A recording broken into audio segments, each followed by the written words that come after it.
Ouais, je ne l'ai pas encore dit, mais Et le troisième trimestre, il n'y a que des machins pareils et le prof il est remplacé par un truc.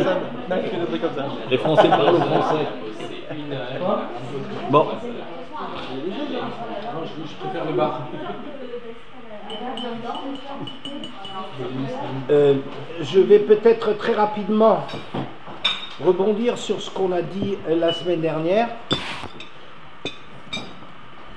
On s'était étonné que Yaakov expose, en connaissance de cause, expose Yosef à aller chez ses frères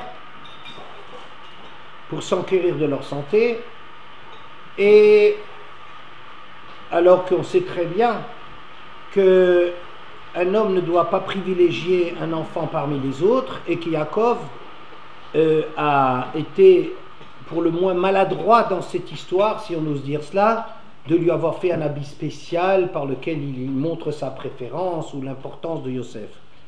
Et on avait répondu à cela qu'évidemment Yosef sait très bien qu'on crée une dissension entre les frères dès lors qu'on favorise quelqu'un. Yaakov, pardon, sait très bien qu'on crée la dissension et que ça peut aller extrêmement loin et que ça déstabilise tous les fondements même de la conception au monde. C'est ce que la Shrina y aurait d'être le Mitzraïm, que le père, l'image du père qui fait cela est touchée même si les enfants n'osent pas l'exprimer, que les enfants eux-mêmes, les victimes, sont victimes de cela, et que même celui qui bénéficie de cela aussi est déstabilisé parce qu'il est amené à jouer un rôle qui en vérité n'est pas le sien.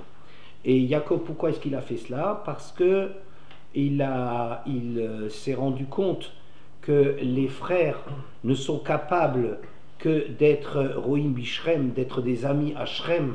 Là, devant l'adversité, devant l'ennemi extérieur, ils sont capables de serrer les rangs et de résister quand leur sœur est violée. Alors là, ils sont capables d'exploits au nom du drapeau national, mais de passer à une dimension plus positive et de construire un klal, ils sont incapables.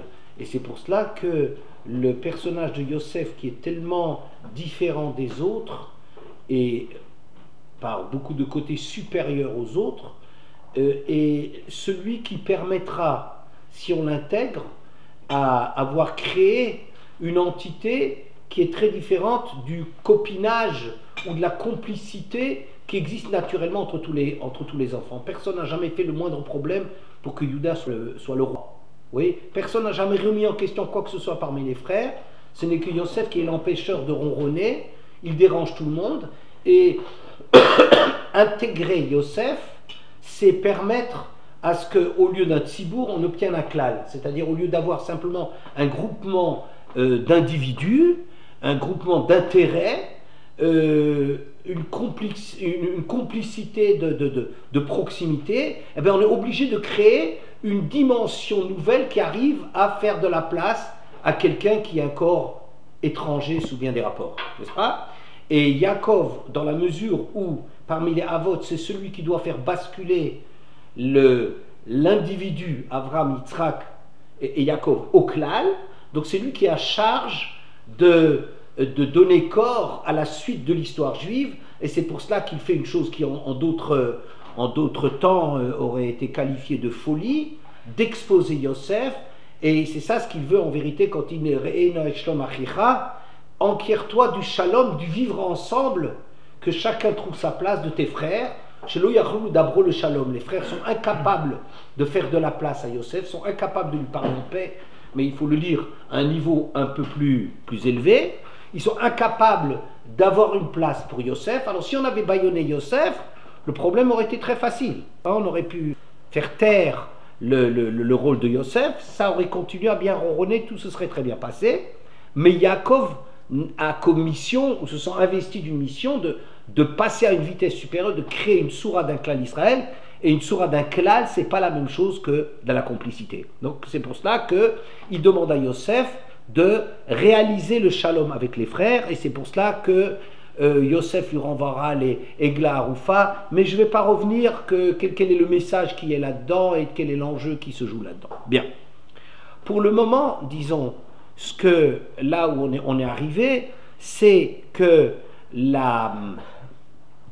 euh, la dimension qu'on veut créer entre les Bnei Israël, elle doit être d'une certaine je sais pas, ampleur, d'une certaine hauteur, pour arriver à intégrer quelqu'un d'aussi étranger à Yosef. Oui, et ça, jusqu'à présent, on a dit ça. Pourquoi c'est difficile? Parce que Yosef, évidemment, c'est le fils de Rachel, et tout le monde sait que c'est pour Rachel que Yaakov a travaillé chez Lavan, que dès que Yosef est né, ça y est, c'est fini, et que Yosef, c'est lui qui sera capable d'affronter l'adversité des nations, et que Yosef a été plus intelligent que les frères, c'est la couronne des frères, ne Zirechav, etc., etc. Yosef n'a que des supériorités par rapport aux frères, n'est-ce pas? Bon, donc alors on va dire, jusque là où on est arrivé, on va dire, c'est cette supériorité attachée à un élément qui vient d'une autre mère, oui, c'est cette supériorité qui va empêcher de continuer à fonctionner d'une façon très nombriliste, très chauvine, très patriotique, enfin ce genre d'unité qu'on pouvait espérer des Bnei Israël. Bien. Aujourd'hui, on va essayer de voir s'il n'y a pas quelque chose d'autre qui se cache derrière cette différence entre Yosef et ses frères. Alors, la première chose sur laquelle je m'intéresse, c'est ce qu'on a lu aujourd'hui. Yehuda ata yoducha achecha yadcha be'oref oivecha ishtachavu lecha bnei avicha. Yehuda, toi, tes frères t'ont reconnu, te reconnaîtront, ta main sera sur la nuque de tes ennemis, donc ils te tourneront le dos pour s'enfuir, et les fils de ton père se prosterneront devant toi. Fils de ton père, ça veut dire toutes les tribus qui sont tous, même de mères différentes, mais qui ont le même père. Le Yonatan ben Uziel dit la chose suivante: Yehuda, ant hodeta al uvda de Tamar, beginkar, lach Yehudun echach, veikerun Yehudain al shemach.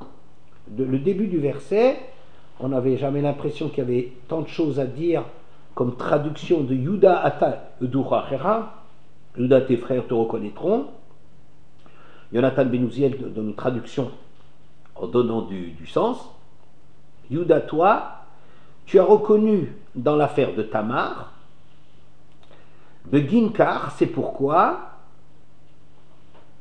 les Juifs, c'est pourquoi Yehudun Achecha, tes frères te reconnaîtront, Veikroun Yudain al Shemach, et porteront ta marque, ils porteront ton nom. Ça s'appellera des Yehudim. On s'appelle Yehudim du nom de Yehuda. D'accord? Bien. Alors, c'est à cause de Yehuda qui a reconnu publiquement que la femme qu'il était en train de condamner était en vérité la femme avec laquelle il était allé en pensant qu'elle était une prostituée. Et ça justifie qu'à leur tour, les frères le reconnaîtront. Le Onkelos, qui est plus rapide dans sa traduction, dit la chose suivante: Yehuda at odeta velo behateta bach yodunachach. Yehuda, toi, tu as reconnu et tu n'as pas eu honte, ben tes frères te reconnaîtront. Le bain, c'est de moi. Non, mais c'est des lubrifiants, pour comprendre de quoi il s'agit. Tu as reconnu, ben, ils te reconnaîtront. Alors, de quoi il s'agit? On a l'impression un peu, surtout sur Onkelos, qu'il y a une espèce de jeu de mots. Il ne faut jamais autant se méfier des Chachamim quand on a l'impression qu'ils font des jeux de mots. Yoducha, Yoducha, Yuda, Yoducha, très bien, te reconnaîtront, t'as reconnu, tu t'es pas gêné, tu t'es reconnu, et bon, on te reconnaîtra. Hein, la Mida Keneged Mida. Ça a l'air d'être un truc très mécanique et puéril, cette espèce de Mida Keneged Mida. Toi, t'as reconnu, eh ben, tu sais, on te reconnaîtra. Mais en vérité, derrière Mida Keneged Mida, qui est un principe beaucoup plus important que ce qu'on imagine, מתחילת בריאתו של אדם צפה הקדוש ברוך הוא שמידה שאדם מודד בה ומודד לו. Dès le départ même de la création, Hachem a déjà appliqué le principe, il a déjà dit qu'il faut appliquer le principe, le monde fonctionnera en fonction de Bemida Shadam Moded Modedinlo. Oui, alors il ne faut surtout pas utiliser ce Mida Keneged Mida, mesure pour mesure, en disant qui tue par l'épée périra par l'épée parce que c'est normal et parce qu'on comprend bien, et laisser les choses au ras des pâquerettes. Il faut toujours interroger des Mida Keneged Mida. Mais ici on a un peu cette impression d'être en face de ah, t'as reconnu, c'était dur de reconnaître, mais les autres ils vont te reconnaître. Bon, on ne peut pas laisser les choses comme ça. T'as reconnu, on te reconnaîtra.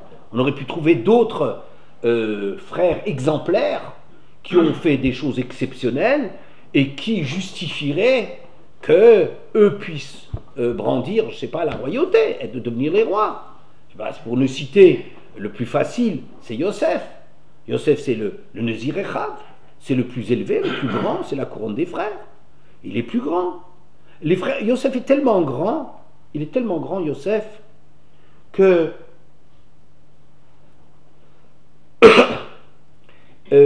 ces ennuis viennent de là. C'est que personne n'arrive à décrypter, décoder le personnage.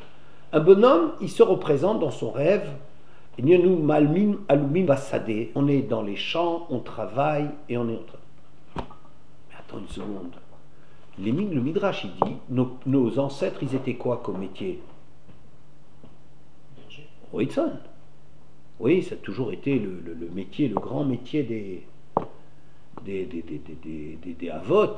Ça a été Roïtson. On a une petite exception avec Yitzhak, qui est quelqu'un qui est au-dessus de tout ce qu'on imagine. Yitzhak, il est à la fois, il est riche aussi bien du point de vue des troupeaux que le fait qu'il creuse des puits. Il est aussi comme ça. Mais, disons, les Avot, ils sont catalogués comme des... Et d'ailleurs, les frères. Et quand ils vont en Égypte, on est des bergers. Pourquoi ils sont bergers? Rachid dit, parce que un homme doit faire tellement attention au piège du Olamazé, on est tellement vite pris par la richesse qu'il faut sans cesse prendre un recul par rapport à l'investissement dans la construction, dans les choses. Attention, il faut faire attention avec ça, on glisse très facilement.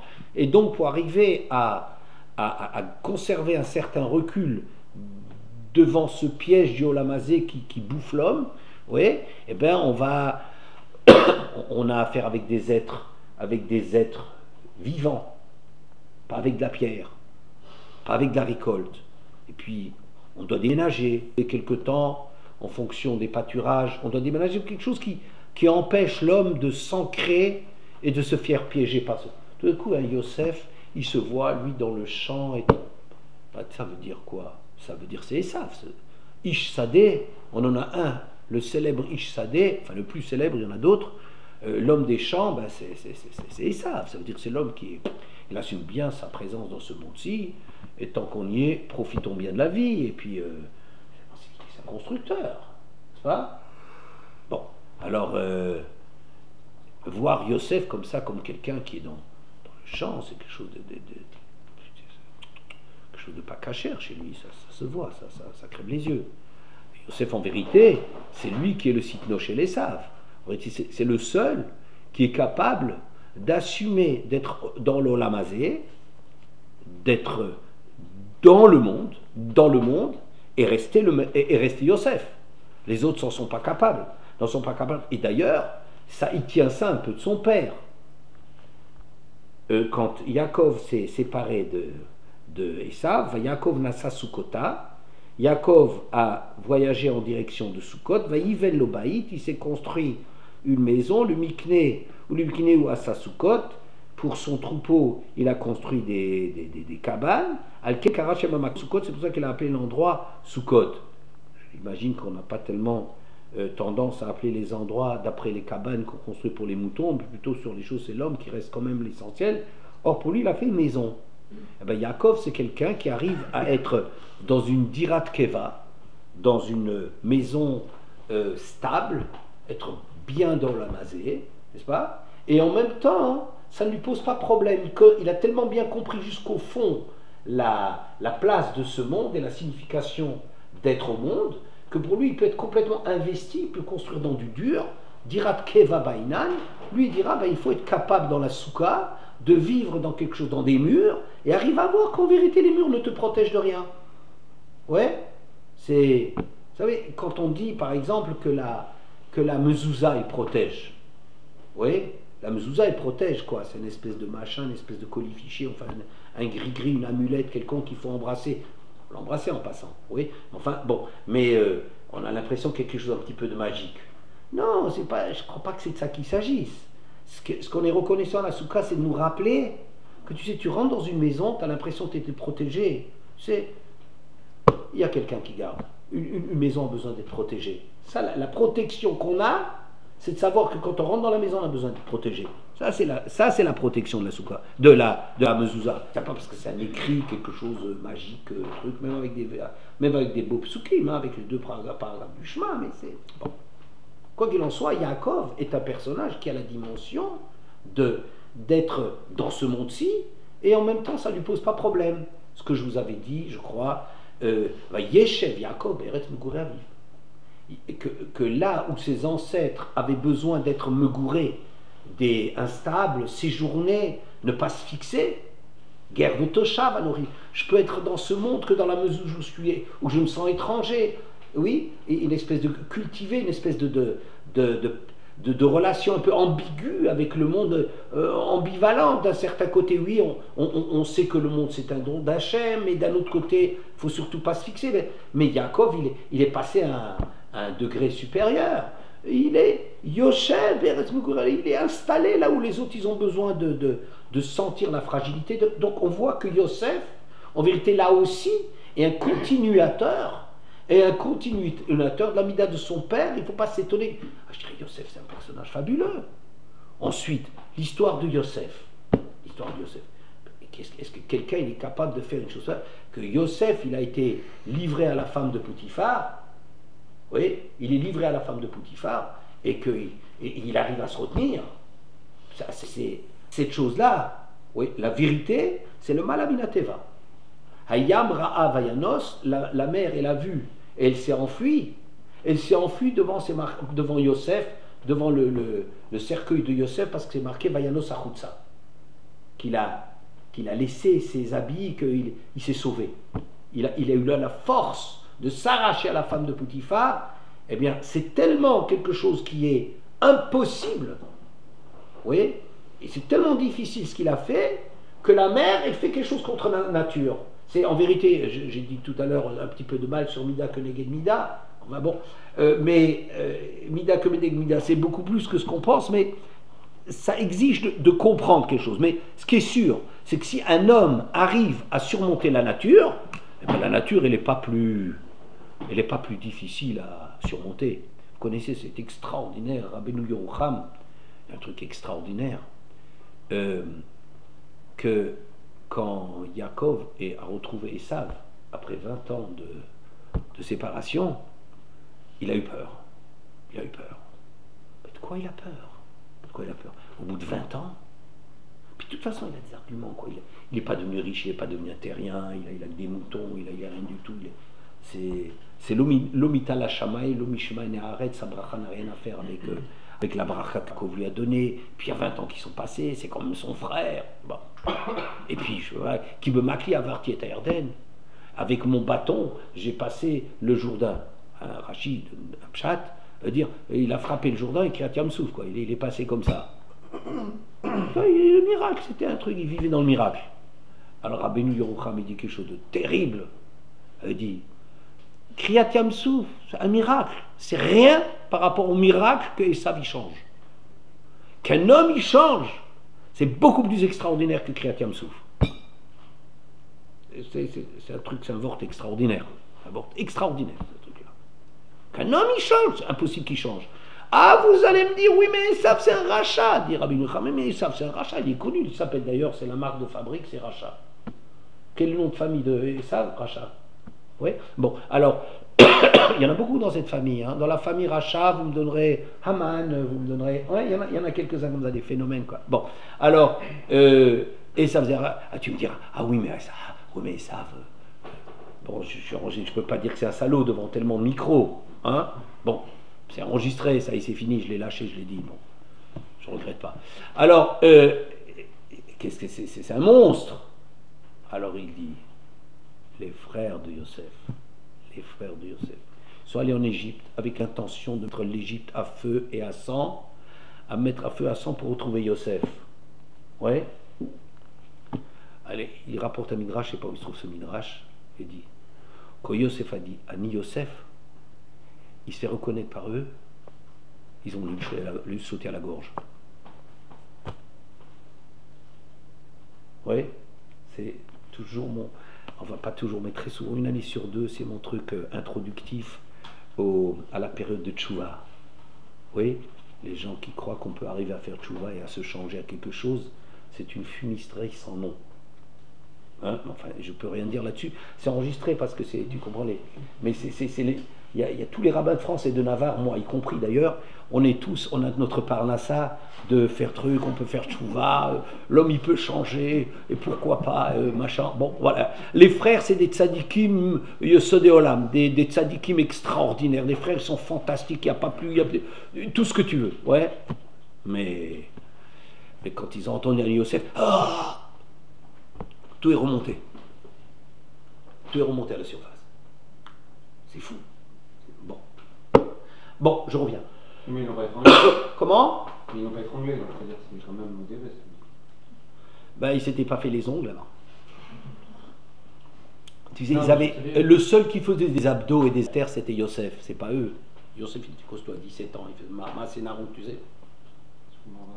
Ben, c'est Rachid qui en parle. Bon. Il y a aussi Masénarout, mais ça, c'est le dessert. Ben, c'est un cours où tu n'étais pas là, mais on a dit des choses quoi là-dessus. On a parlé des abdos et de faire des poids haltères. À 17 ans, toi, un truc qu'on faisait à 14 ans. Encore, ça répond à ce que je vous demande. Hein? Bien sûr que ça l'a remonté, mais ça n'a pas fini comme ça. Mais évidemment, évidemment. Mais c'est pour te dire qu'ils étaient complètement, ils étaient là en train de supplier, mais lâche-le, mais Youda, mais je mets à la place de Binyamin, le pauvre papa, j'en peux. Tu attends que quand il.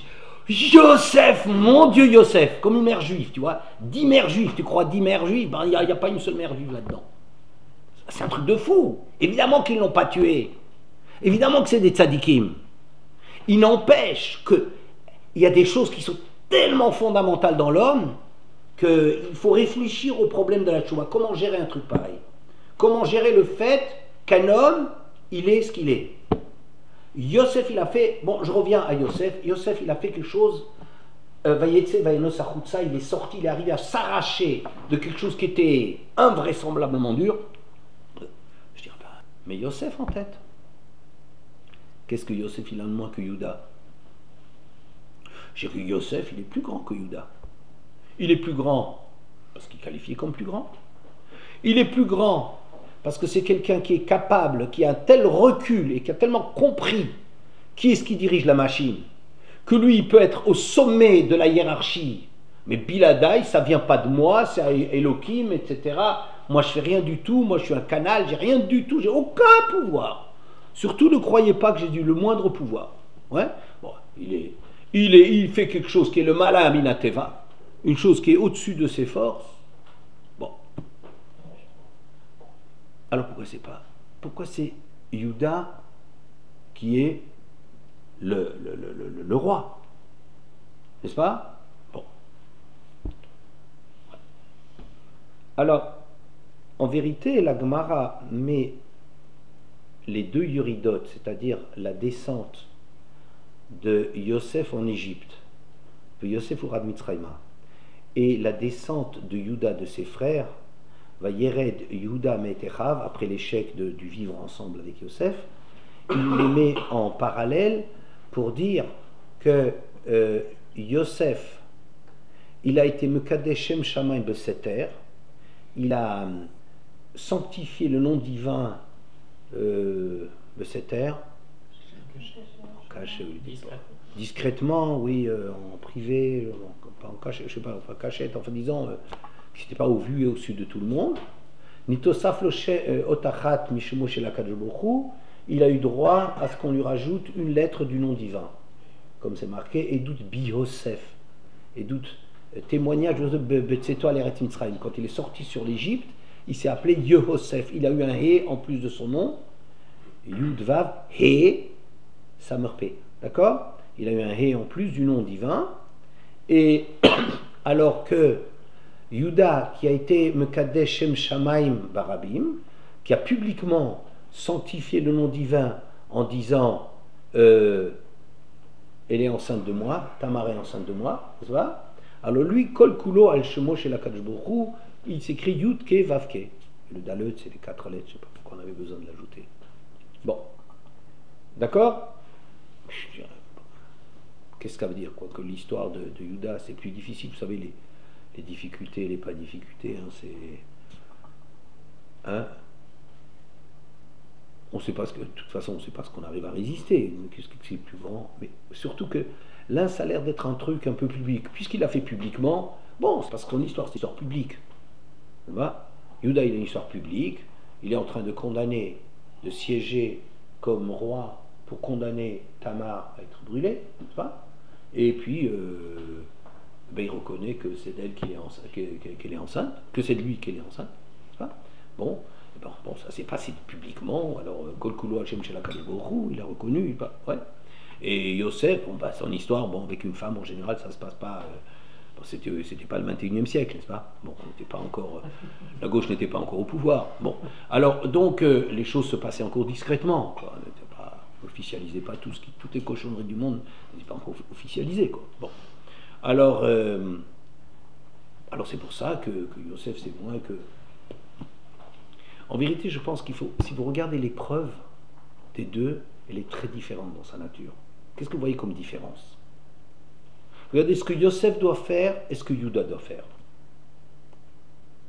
Yosef, il lui demandait quelque chose qui est surhumain. D'accord? Surhumain. C'est-à-dire de dominer sa nature. D'accord? C'est surhumain. Tellement surhumain que la nature, elle est dominée, elle est soumise à quelqu'un qui est surhomme. Ouais, c'est surnaturel. Et Yuda, il fait un truc surhumain. Il va condamner Tamar, et puis il va dire, non, c'est de moi qu'elle est enceinte. D'accord? Maintenant, quel est le thermomètre? Quel est le thermomètre de là où il y a plus de Messirut Nefesh? Alors le Kiddush Hashem Barabim, moi j'ai l'impression que là c'est un truc privé, l'autre c'est un truc public, alors c'est pour ça, mais ça ne justifie pas grand chose. Mais réfléchissez un peu à l'épreuve. La différence de l'épreuve des deux, quelle est-elle?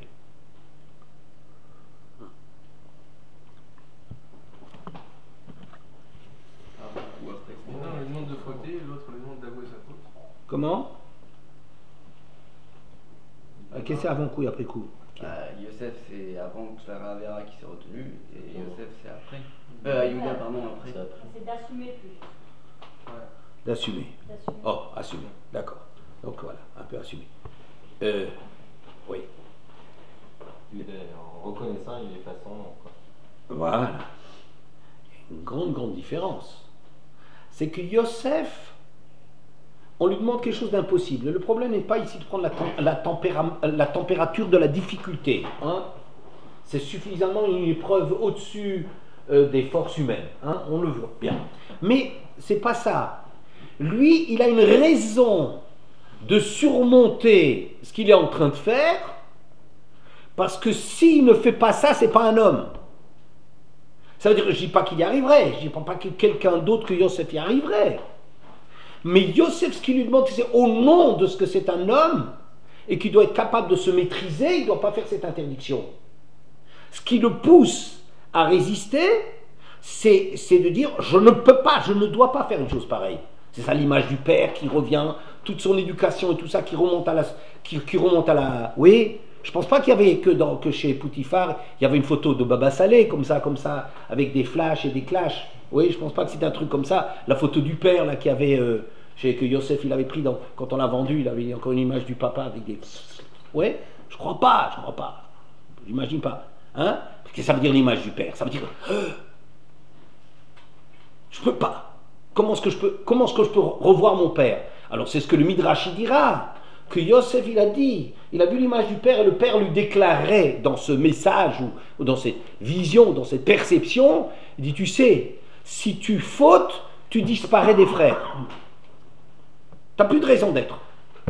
Tu disparais dans les 12 tribus, on t'efface. C'est normal. Ça veut dire que toi, ton épreuve, il ne va pas te dire qu'elle est facile, mais ton épreuve, elle consiste d'être à la hauteur que tu dois résister au mal. Surmonter un désir fou de faire cette faute, sachant que si tu ne le surmontes pas, tes propres yeux, t'es un chien. Tu pourras trouver toujours des réponses, on trouve toujours des réponses quand on faute, on a toujours des réponses, mais tu sais que tu n'as pas le droit de le faire. Yuda, moi je dirais, bon, vous regardez ce qui se passe dans le monde, il ne faut pas le dire non plus, hein, on n'enregistre pas ce truc-là, mais vous savez très bien que si quelqu'un, il lui est demandé de se déshabiller en public, oui, il trouvera 1101 raisons. Al-Shem Torah, Kvoda Torah, c'est de la fermer et de laisser les gens mourir pour le Kvoda Torah. Vous ne connaissez pas ce genre de calcul? Yuda, il est en train de condamner. Il est en train de condamner cette malheureuse. Qui finalement, hein, celle qui a choisi d'être prostituée, hein. Enfin, c'est pas moi qui l'ai cherchée. C'est elle qui s'est déguisée. Celle qui m'a... je sais pas, je peux peut-être pas très bien vous le décrire, j'ai pas tellement l'habitude de ces milieux, alors donc ce que je décrirais, ça serait très bon, ça serait plutôt un peu BD comme ça. Mais enfin, imaginons, je ne sais pas comment imaginer, chacun jouera à la scène chez lui. Si vous racontez l'histoire ce soir à la maison, hein, bon, c'est elle qui m'a cherché, n'est-ce pas? Elle qui s'est mise sur mon chemin. Ben, il revient à ce qui lui revient. Ok, j'ai dit, bon, mais Adam en Tzadik Baret Sacherase Lo Tov Lo Echeta, comme dit le verset, et le psalmiste, comme dit le psalmiste. Ça n'existe pas un homme qui a toujours fait du bien sans jamais fauter. Hein? Et Lo Ametim Yaluka. Et si je suis descendu, bah, je ne peux plus faire de mitzvot. Enfin, il y a 100 000 raisons qui s'appellent le Kvod à Torah m'ordonne de se la fermer et de laisser cette malheureuse mourir. Je lui apporterai des bougies hein, toutes les années. Je pense que Yuda il aurait fait la Iloula de Tamar toutes les années. Mais quand même, ça veut dire quoi? Qu'il y a un réflexe, il y a un sens de conservation, si vous voulez, physique, mais aussi un sens de conservation très très très fort chez l'homme d'exister, de compter.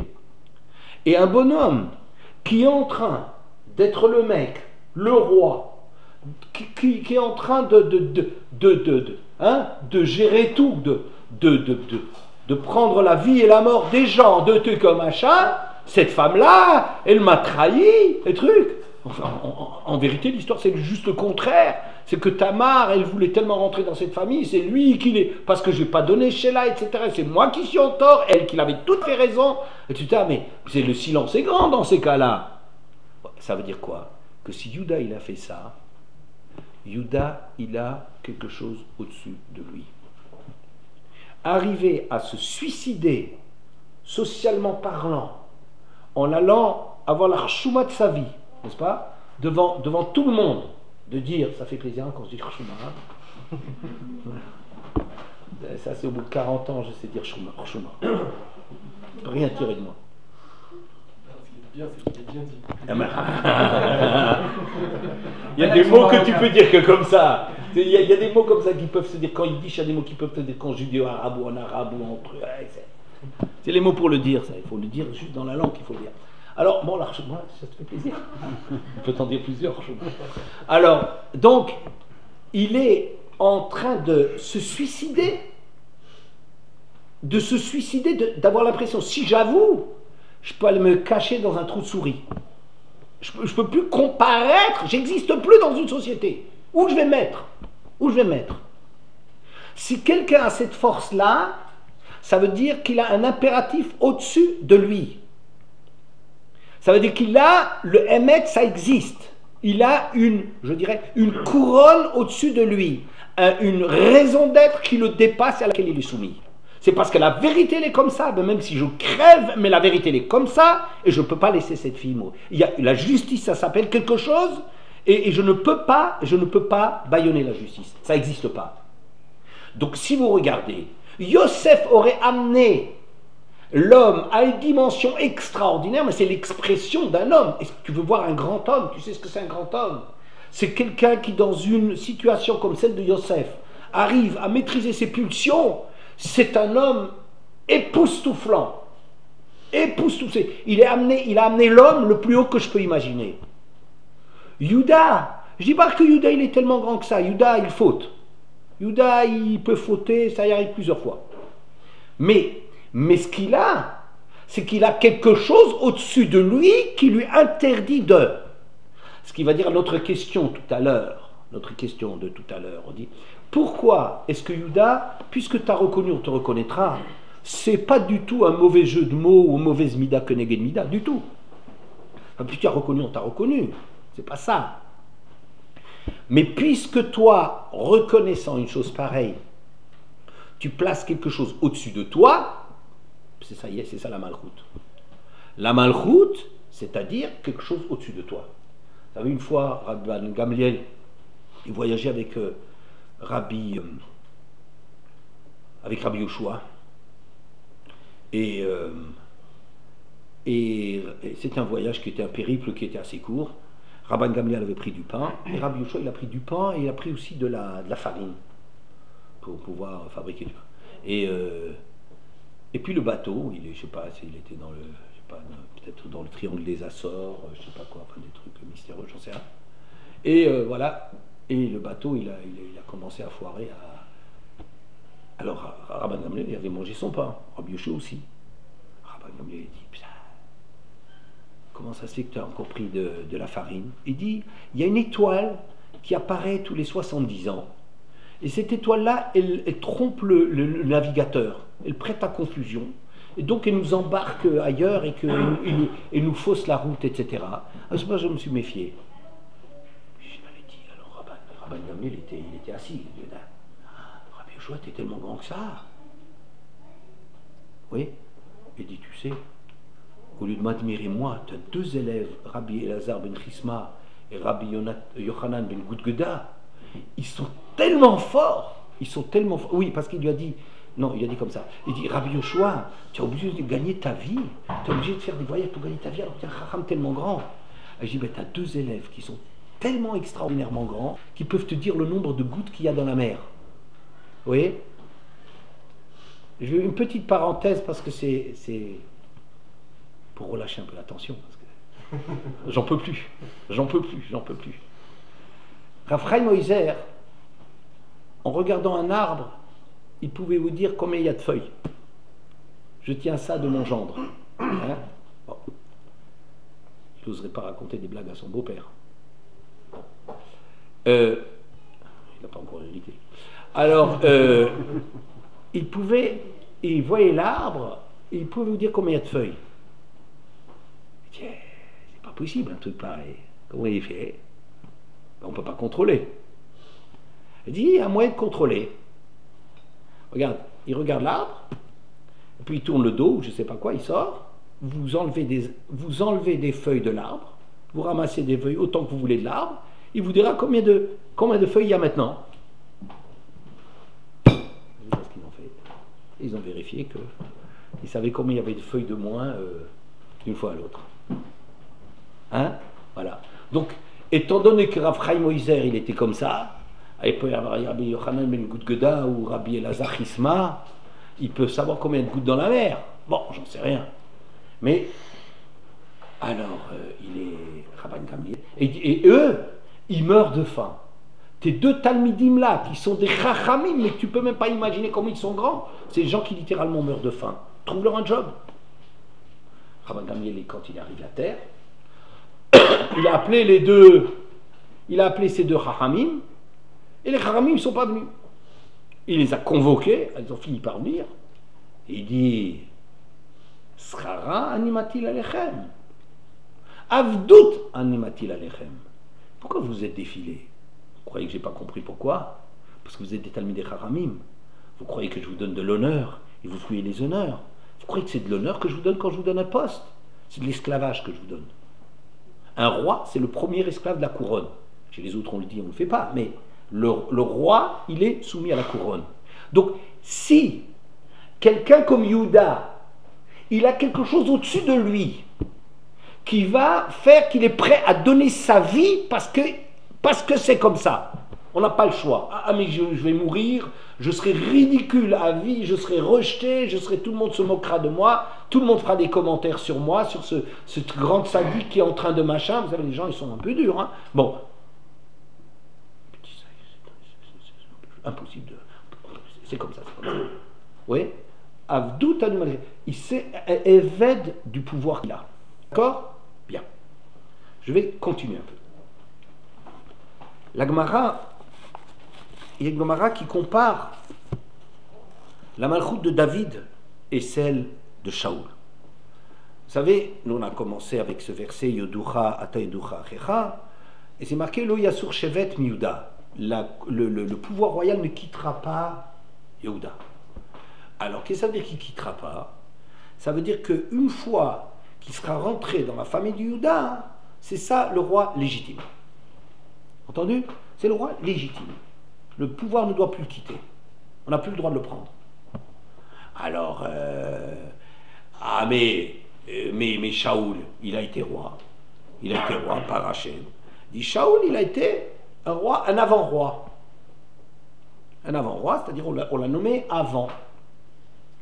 On l'a nommé avant que de nommer Yehuda, ou David, avant de nommer David roi.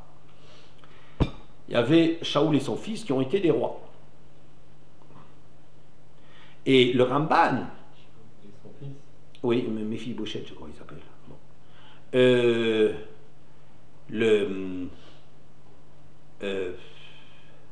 Le Ramban, il dit, mais c'est marqué le sur Chevet. Alors il dit comme ça, qu'on n'est pas Mosher, un roi qui n'est pas de Yehuda. On ne fait pas de l'huile d'onction pour le nommer. Ou bien que même s'il y a un roi d'Israël, mais le roi d'Israël, c'est un roi seulement Melech El Israël, pour Israël, mais pas El Kol Israël. C'est un roi partiel. Il ne sera jamais roi sur tout Israël.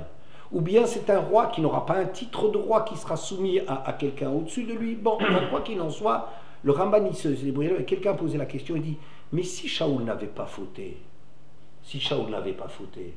alors on ne serait jamais arrivé à réaliser le verset que le pouvoir, une fois qu'il rentre chez Yehuda, il ne va pas le quitter parce qu'il ne serait jamais rentré. N'est-ce pas? Je vais vous lire une Gemara avec un Rashi que j'adore, qui dit la chose suivante.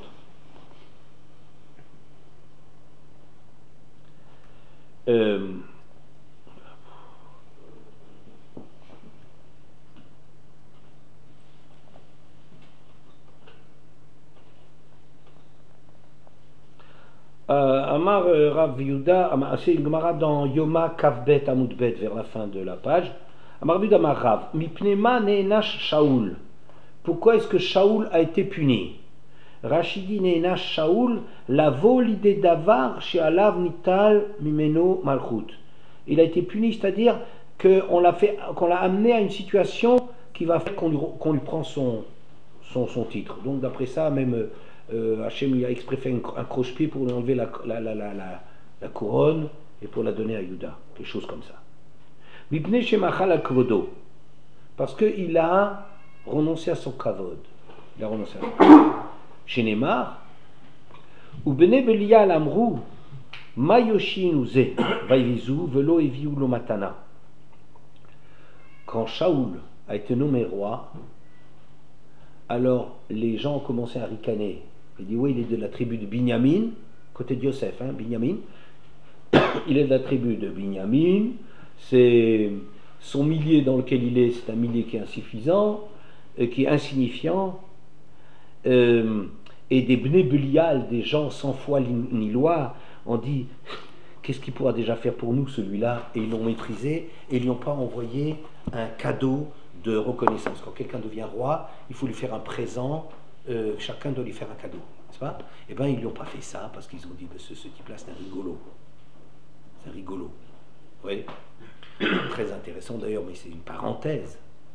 Histoire sainte, elle est très sympathique. Alors, à un certain moment, il y a les Bnei Ammon. Les Bnei Ammon, ils ont attaqué Israël. Et ils ont réclamé, comme ils ont dit, il y a 2 versions là-dessus, que si vous vous soumettez, ou on vous massacre, c'est beaucoup plus fort que je ne sais plus quelle tribu c'était, je ne sais plus. Ou bien on vous crèvera tous l'œil droit. Bon. D'après d'autres, on brûlera les siffrets Torah. Ils sont précieux comme la prunelle des yeux. Et c'était une tristesse absolument, une affliction absolument terrible, terrible, terrible, parce que les Bnei Israël n'avaient aucune force à l'époque.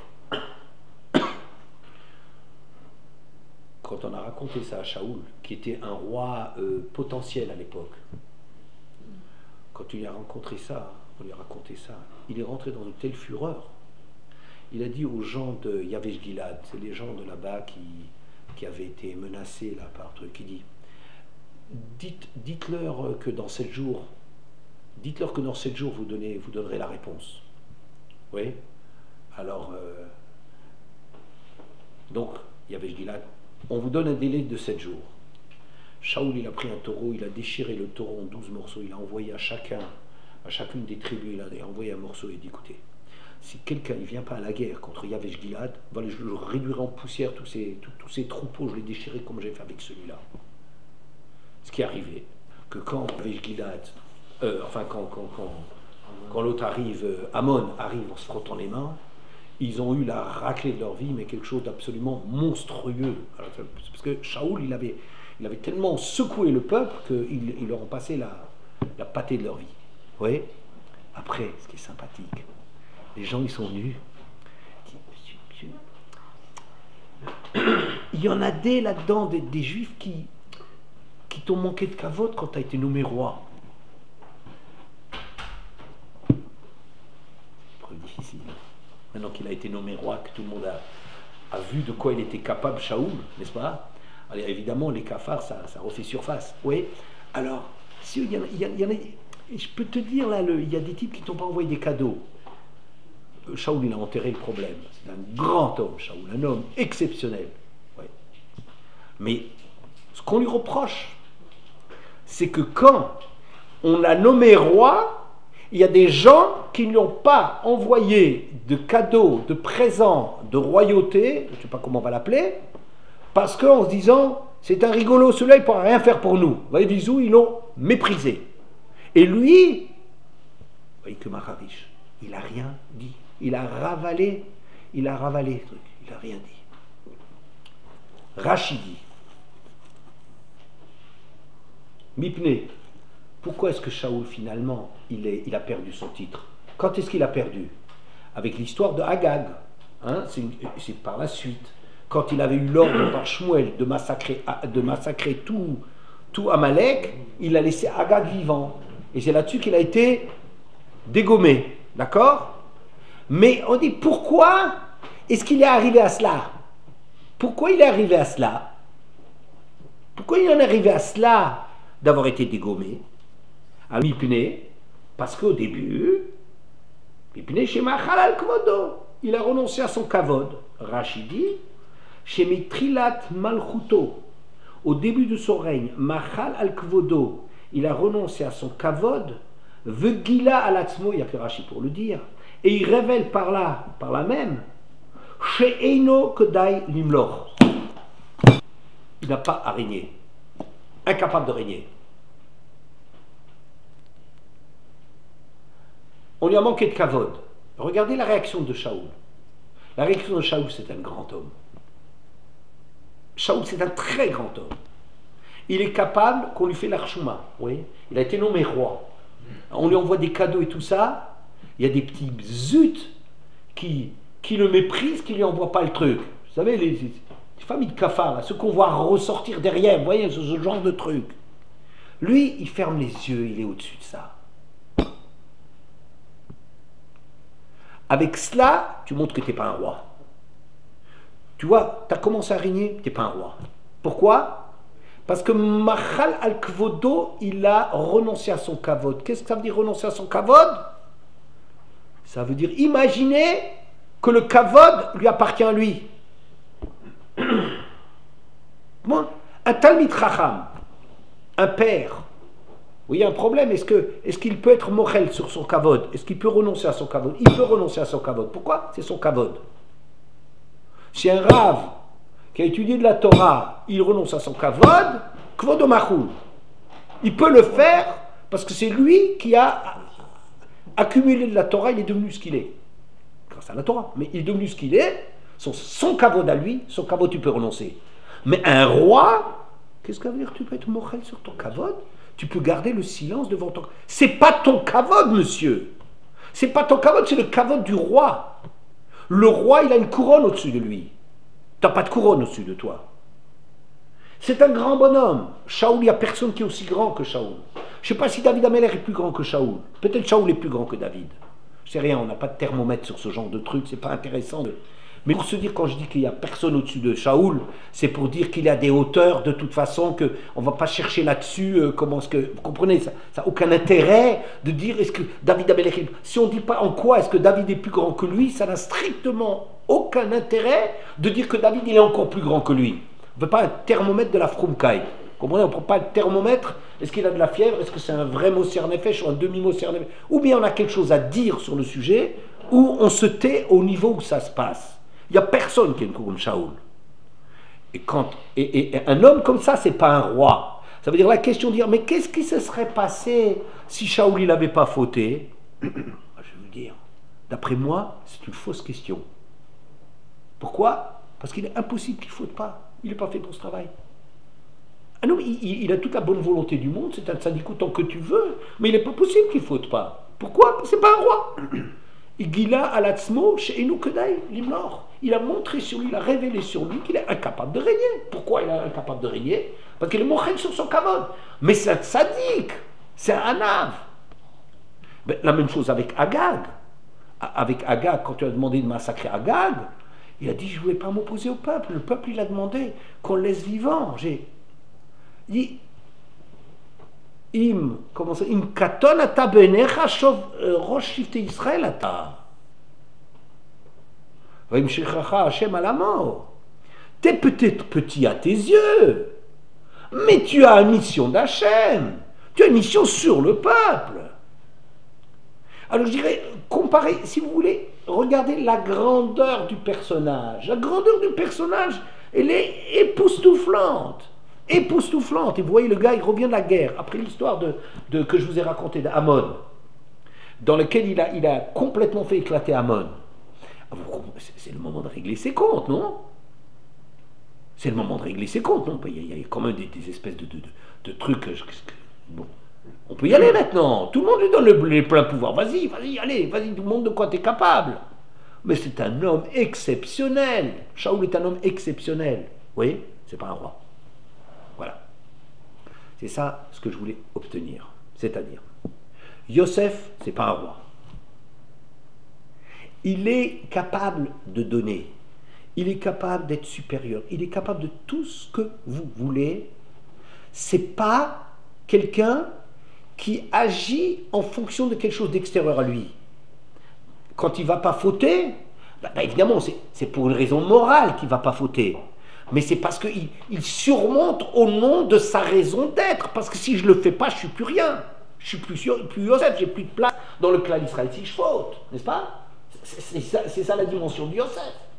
Vous comprenez? Ça, c'est Yosef. Yosef, il est capable d'être le summum. Il est anav, il est tout, tout, vous pouvez lui donner. Une chose que vous ne pouvez pas lui donner, c'est pas un roi. Pourquoi? Parce qu'il y a une confusion dans sa tête entre lui et la couronne qu'il porte.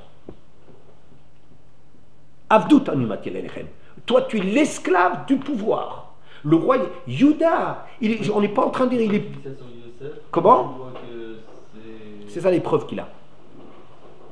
L'épreuve qu'il a, c'est de devenir peut-être un Ben Adam, même qui n'est pas à la hauteur de sa malchoute. Quand il parle, Oui.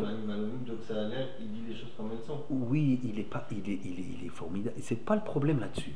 Le problème, c'est de dissocier. Yosef, le côté Yosef, le côté Rachel, c'est dissocier ça de sa personne. Ça, c'est pas un côté qui existe ça n'existe pas. Pourquoi non, quand il dit non, c'est pas vous qui m'avez vendu chez H&M, pourquoi ça, c'est pas... C'est super. Ouais. Je veux dire, je lui donne le prix Nobel. Il est fantastique.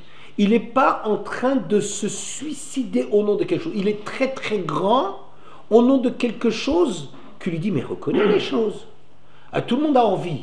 Moi, j'ai envie, quand j'ai un bon cours, je lis quelque part un bon cours, j'ai envie de m'en emparer et de dire, ça vient de moi, ou au moins garder un silence pudique sur mes sources, n'est-ce pas? Ah oui. Bon. Mais je sais quelque part que je suis en faute. Si je le fais, ben, quelque part, je ne serai pas fier de moi. Peut-être les autres, ils diront, ouais, super, mais moi, je ne serai pas très fier de moi, n'est-ce pas? C'est ça du Yosef. Yosef, il est fier de lui, il a de quoi être fier de lui. Mais c'est au nom de la considération qu'il a, parce que c'est un grand bonhomme, parce qu'il a un grand bonhomme, il a des ressources extraordinaires. Je dis que c'est un homme l'homme le moins politique qui existe sur la scène truc. Je dirais c'est Yosef. C'est Yosef. Je vous l'ai déjà parlé, je ne vais pas redire ça. Yosef, c'est un homme extraordinaire. Il voit très très bien le destin et tout ce que vous voulez. C'est pas un roi. C'est pas un roi. Alors, maintenant, là où on en est, je vais un tout petit peu avancer. Et puis on l'a pas vu à l'épreuve, c'est ça que tu dis. Comment? On l'a pas vu à l'épreuve ou on a vu à l'épreuve que c'est pas un roi? Non. On n'a pas vu à l'épreuve que c'est pas un roi. Je ne crois pas qu'on a vu à l'épreuve que c'est pas un roi. Alors tu me dis, Enloraïnou, Sharaï. Non, ouais. Non, Mais- on n'a pas vu à l'épreuve que c'était un roi. C'est ça que tu dis. On l'a, Ou bien disons, on a vu le contraire. style de grandeur qu'on lui a accordé, c'est ça ce que ça s'appelle un truc privé. C'est pas un truc privé parce qu'il se trouve qu'avec la femme de Potiphar qui a vu sa grandeur, donc le monde entier ne s'est pas extasié devant lui, donc il n'a pas le nom d'Hachem en entier ou un truc de ce genre-là. Je pense pas, Hachem, il connaît ce qui se passe dans les secrets et en public, il n'a pas besoin de... C'est pas un truc comme ça, je crois que c'est la nature même de ce qu'il est en train de faire, c'est une histoire personnelle, une histoire tournée par rapport à lui-même. Alors que l'autre, c'est une histoire qui est... c'est la nature même de ce que tu es en train de faire, c'est que devant les gens, tu dois agir contre tes propres intérêts. C'est qu'une question de caractère finalement, de personnalité ou... Voilà, tu vas dire, est-ce que c'est une question? Alors, voilà, moi, je te dirais la chose suivante. Je dirais la chose suivante.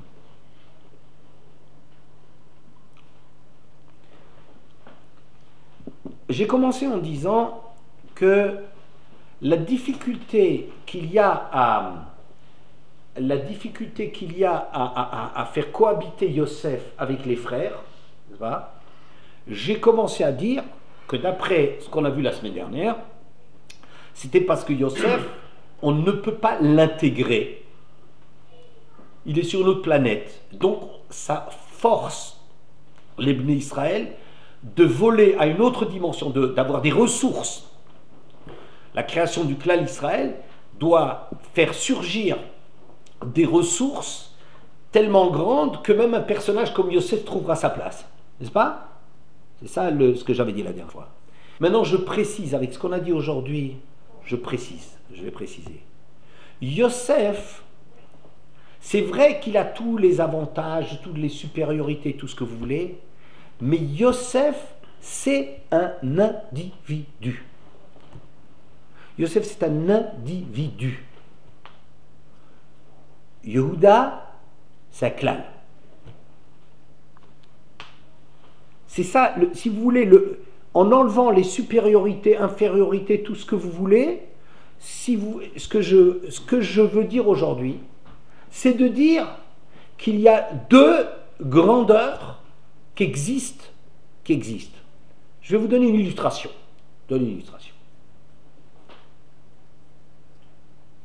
Qui est plus grand, le père ou la mère?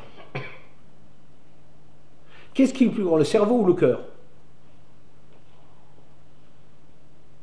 Ça dépend de quoi tu parles. C'est-à-dire, je veux dire, un grand homme, c'est un homme qui n'a pas un cerveau, évidemment. C'est pas parce que le gars, il a le cœur qui bat, je sais pas moi, avec à 50 pulsations à la minute, que c'est un grand homme. Il a un cœur qui fonctionne bien. Pas? Bon.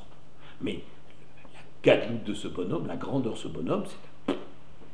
D'accord? Bon. Ce qui fait sa qualité, ben, il pense... Le cœur, je ne suis pas en train de dire le cœur, les sentiments. Hein, bon, je parle comme organe, si vous voulez, le siège de... Hein. Mais le cœur, c'est la vie. Le cœur, c'est la vie. La vie, c'est quoi? C'est une pompe qui distribue. La faute pour le cœur, c'est de garder du sang. Je ne suis pas médecin, je ne pourrais pas vous dire de quelle maladie il s'agit, de quoi il s'agit. Le cœur, c'est quelque chose qui est dévoué à faire fonctionner l'organisme, le corps. Le corps, c'est un cœur qui pulse, qui absorbe, qui pulse, qui absorbe, qui pulse. Et c'est comme ça que le corps, il donne la vie. Et la pire chose pour le cœur, ce serait garder du pouvoir pour lui, garder du sang à l'intérieur de lui-même. Et c'est ça la vie. S'il n'y a pas de cœur, on est mort. La tête, c'est la grandeur de la personne. D'accord? Sur le même modèle. Je dis, qu'est-ce qui est plus grand, le père ou la mère? C'est une question stupide. C'est une question stupide, parce que ça veut dire c'est comme mettre des hiérarchies et des choses de ce genre-là. C'est deux rôles indispensables chacun. La mère, on voit bien, c'est elle qui fait tampon, c'est elle qui fait... La maison marche à cause de la mère, parce que la mère, elle protège les enfants par rapport à son père. Je ne sais pas si quelqu'un a déjà ramené un mauvais carnet chez lui à la maison, donc il se rend compte que sa mère c'est important. Alors, mais la mère, elle fait tampon, elle se soucie de... Mais elle va pas... Une mauvaise mère, c'est quoi? C'est la mère qui va confisquer. Il y a ah, moi j'aime bien ce morceau-là, elle va confisquer le morceau pour elle. Alors qu'il y aurait un usage pour quelqu'un qui devrait... On doit nourrir. Sa préoccupation, c'est la mère, et s'il faut, il n'y a pas de place pour s'asseoir. Il ne faut pas être marpide, il ne faut pas prendre du cavote pour soi. Oui, c'est quoi la mère? Elle mange debout. Et s'il y a quelque chose qu'il faut se priver, et la mère, elle n'en parle même pas, elle va se priver. Mais c'est toute la vie et tourne autour du fait qu'il y a quelqu'un qui se sacrifie pour arriver à pulser la vie chez les enfants, chez le mari. Elle doit trouver la place du mari, elle doit trouver la place des enfants, elle doit arriver à faire un vivre ensemble. Ça, c'est la galoute extraordinaire. C'est pas une question d'être le personnage le plus intelligent ou le plus... C'est pas son rôle. Son rôle, c'est le cœur. Le cœur, c'est de donner la vie. La tête, c'est ce qui va dire pourquoi est-ce qu'on travaille.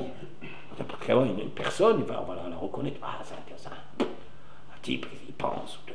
Oui, pour qualifier quelqu'un, on va dire, le cerveau est vachement plus important que le cœur. C'est pas du cœur qu'il s'agit. Mais de dire, c'est le cœur c'est le cerveau qui est supérieur, c'est complètement débile. Parce que le cerveau, il existe parce qu'il y a du cœur. Vous comprenez? C'est ça le rôle relatif de l'individu et du klal, d'un Yuda et d'un Yosef. Yosef, on peut l'imaginer supérieur. Alors ça veut dire que le rôle du klal, ça va te faire trouver la place à chacun. Et même à Yosef qui dérange, etc., c'est donner à chacun, attribuer à chacun, se débrouiller pour faire le vivre ensemble de tout ça. Ça, c'est le rôle du Meler. Le rôle du Meler, c'est pas son kavod personnel. C'est pas son kavod personnel. Oui, mais on lui reconnaît. Pourquoi est-ce qu'on reconnaît Yuda? Parce que Yuda, il a quelque chose, il travaille au nom de quelque chose qui le dépasse. Ça veut dire, au début, quand on dit pourquoi Yuda, on va le reconnaître parce qu'il a reconnu, c'est pas des jeux de mots parce que tu as reconnu, on te reconnaît. C'est pas de ça qu'il s'agit. C'est qu'il y a quelque chose chez Yuda qui impose le respect, qui impose d'être écrasé. Pourquoi est-ce on peut vouloir lapider Moshe Rabbeinu ou Aaron? Parce qu'il dit Nachnouma, on n'est rien. Qu'est-ce qu'on est? Alors, en même temps, ça fait que tu es obligé de te soumettre à eux. En même temps, tu voudrais les haïr parce que ça t'enlève tout espace de liberté, parce qu'ils sont en train de... Un type qui vient à titre personnel, il vient à titre personnel, moi j'existe aussi. Je peux trouver ma place même devant un grand bonhomme. Moi aussi j'ai des choses à apporter. Même un grand bonhomme, c'est pas un type qui sait tout, il y a des domaines dans lesquels il a besoin d'autrui, je peux exister. Mais quelqu'un qui vient avec la couronne, celui qui a la couronne, je me soumets à la couronne auquel lui-même est le premier à se soumettre. C'est ça la réponse de la... C'est en cela que le vrai roi, c'est Yuda. Et tant qu'on mettra un autre roi, il aura peut-être des qualités exceptionnelles. Shaoul, Hachem, il triche jamais. Ça veut dire, quand les gens, ils avaient besoin, ils voulaient nommer un roi alors qu'ils n'en avaient pas besoin, ça veut dire qu'ils veulent travailler pour leurs propres intérêts, on leur donnait le meilleur qui existait. On leur donnait Shaoul. Shaoul, c'était le... Hachem, il n'est pas jaloux. Hein. Il a donné le meilleur roi qui puisse exister. Ben Shaoul, Ben Shana Shaoul Ben Malko. Il était propre à ça. Quand il est devenu roi, il était propre comme un enfant qui vient de naître. Mina Shichma ou le Malagov Gavoa Me'alaam. Il était plus grand, plus beau que le peuple, il écrasait tout le monde. C'est un homme qui était d'une telle humilité qu'il n'a même pas voulu dire, il n'a pas frustré les autres, il n'a même pas voulu dire qu'il avait été roi. Mais il est exceptionnel. Katonata Benecha. Ouais, il est petit à ses propres yeux. Imaginez quelqu'un qui est roi et qui arrive à s'annuler devant des petits zutes qui ne sont même pas capables de reconnaître sa grandeur. C'est exceptionnel, exceptionnel. Mais il ne fait pas régner sur nous quelque chose qui nous dépasse. C'est ça la grandeur d'eux. Et Yosef, c'est ça, le côté Yosef, le côté Rachel, c'est le côté de l'individu. C'est-à-dire, les choses les plus valables sont des choses on peut les attendre de ce côté-là. Et le klal avait à être grand parce qu'il fait de la place. Il aurait été un grand klal, Yuda il aurait été à la hauteur s'il avait été à la place il avait la capacité de laisser la place à Yosef. Oui. Et Yosef, la faute que Yosef a fait, c'est qu'il a fonctionné comme s'il n'y avait pas de klal. Il a fonctionné comme si les choses, il se rapportent à lui. C'est comme si le père va dire maintenant, je suis là, il n'y a plus rien qui existe. Ça existe souvent comme ça, une espèce de réflexe de l'individu, de ramener tellement les choses à lui, que quand il arrive, il faut que le monde s'arrête. Il faut que tout s'arrête pour que tout soit à ses genoux. Il faut que le monde entier se prosterne dans lui. C'est comme ça que le fonctionnement de l'individu, le fonctionnement, si vous voulez, spontané de l'individu, c'est Bishvili Nivra Olam. C'est de ramener les choses à lui et de sentir les choses par rapport à lui-même. Et donc, c'est ça ce qui va être le problème. Et c'est l'histoire de la Egla Roufa, n'est-ce pas? D'arriver progressivement à entendre, décentre-toi. Tu sais, tu vas apprendre le shalom aux frères. Apprends, il faut accompagner les gens.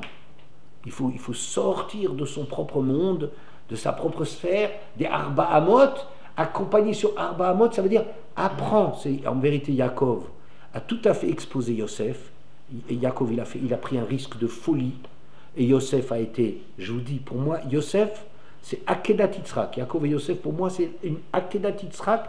Il s'est sacrifié pour lancer la grandeur du clan Israël, parce que c'était un truc qui était très très difficile à jouer. Il lui a dit, Egla Arufa, apprends.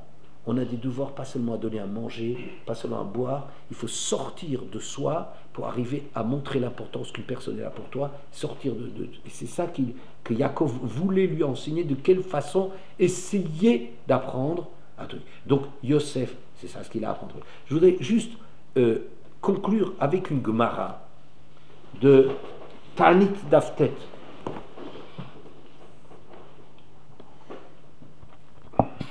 Amar Rabbi Yochanan, Vamar Rabbi Yochanan. Matar bishvil yachid, parnasa bishvil rabim. La pluie, elle peut tomber pour un individu isolé, mais la parnassa, le gagne-pain, disons, à défaut de mieux, c'est pour le mérite d'une communauté, d'un groupe. Matar bishvil yachid, la pluie, elle vient même pour un individu, comme c'est marqué d'Irtiv, Yiftach Hashem lecha et otsaro atov. La tête matar artsecha. Qu'Hachem ouvre pour toi au singulier, son réservoir, son bon réservoir, pour donner la pluie à ta terre. Parnassa bishvil rabim. La parnassa c'est pour le groupe. Dirtiv. Hineni mamtir lachem lechem. Voici que je vais vous faire pleuvoir à vous, au pluriel, le pain. Alors Rashi, il dit la chose suivante. Matar bishvil yachid. La pluie, elle peut tomber pour un individu. She'im ein tzarich matar ela le Adam Echad. On imagine une situation dans laquelle un individu qui seul aurait besoin de pluie. Que Gon, Shezara Achar Zman Zriad Bene Adam. Quelqu'un qui s'y est pris avec du retard, et maintenant il a ensemencé, donc il a besoin que la pluie vienne pour que ça pousse, n'est-ce pas? Mais lui, il a pris du retard sur les autres. Oh, Shedar Be'ir, chez Kulanochim, oui, où il vit dans une ville où c'est le seul juif de la ville. Vetsarich le matar, et lui a besoin de la pluie. Babisruto, s'il a un grand mérite, la pluie peut venir pour son seul mérite.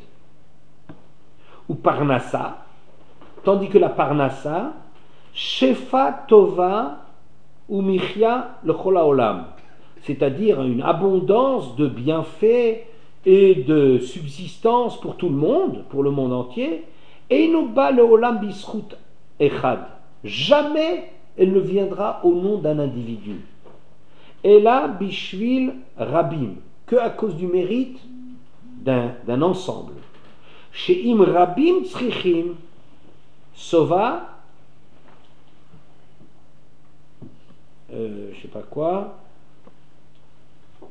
chez Tishalach Bracha Betwa, par exemple, une masse de gens, il a besoin, par exemple, qu'il y ait une bracha qui soit envoyée dans les récoltes, Akadosh Baruch Hu Ose Imzahu, s'il le mérite, Hachem, il peut très bien le donner.